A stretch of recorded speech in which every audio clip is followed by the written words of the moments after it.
A crowd of red-shirted Jersey City Education Association members, led by Ron Greco, gathered in front of City Hall regarding the recent filing by the Jersey City Board of Education to the Public Employment Relations Commission to scope out the language of the recently granted contracts. We negotiated for 28 months, as you know, to keep the contract what we have. It's not the greatest, it's not the worst that we've seen. But our position is this.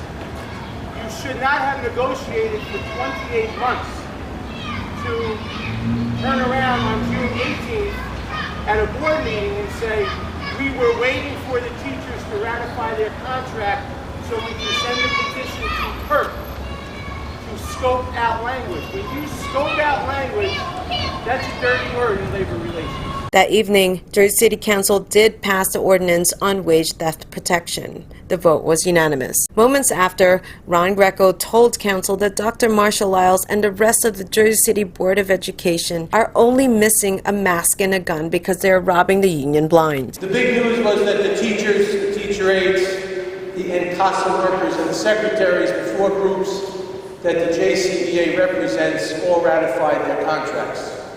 Overwhelmingly, 4 contracts were ratified. It's good news. When we move into the summer at a little slower pace. June 18th, last Thursday, was the monthly Board of Education meeting where many of us were perplexed to hear Marcia Lyles, the superintendent, her legal counsel, a woman by the name of Hope Blackbird, make an announcement that they were not living by the language in the contract they just ratified. Her quote was, "We were waiting for the teachers to ratify their contract so we could file a petition in Newark with PERC, which is the Public Employment Relations Commission." I know you're familiar with that. I asked many times, do you want to amend the contract language to allow for variations, deviations from that 8-bell schedule? The answer I was given by Dr. Lyles' attorney was no. So we move ahead, we ratify a contract, and then last Friday, on the last day of school, I have vice principals from 3 high schools give us a courtesy call to tell us we're not moving ahead with that schedule, we're moving ahead with this schedule. So at the end of the day, what is my story here?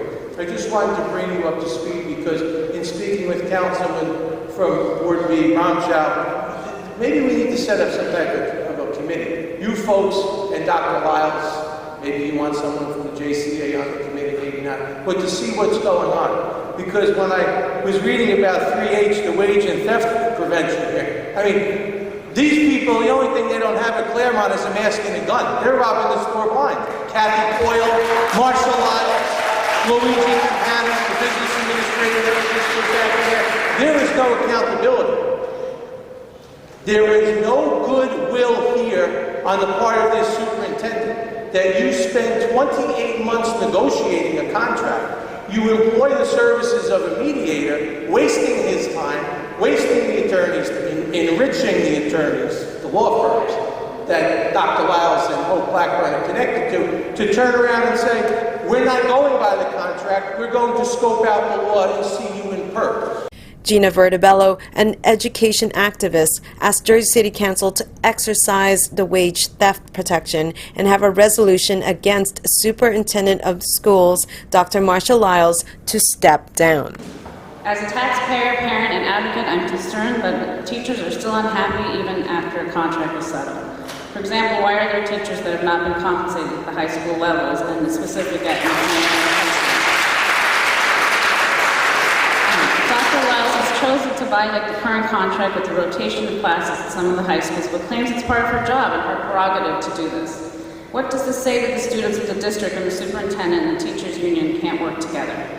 Or our students are very lucky to have outstanding teachers that are not just teachers, but in some cases the only person that kids can reach out to. I encourage you to consider helping us and intervening before it gets worse. Jersey City Public Schools needs a dynamic leader to run its schools. Why do parents choose charter versus district schools? Is it because of the innovative educational practices? Instead of reviewing and incorporating methods and displaying dynamic leadership, our district is solely focused on test scores. You can't base success on student test scores and evaluate our teachers based on those scores. Recently in Newark, after several years of animosity and pressure from elected officials, including the Mayor Baraka, the unpopular Cami Anderson, superintendent of Newark schools, resigned. Today, I'm here to ask for a resolution to be put on the agenda to encourage our superintendent, Dr. Marshall Lyles, to resign as superintendent.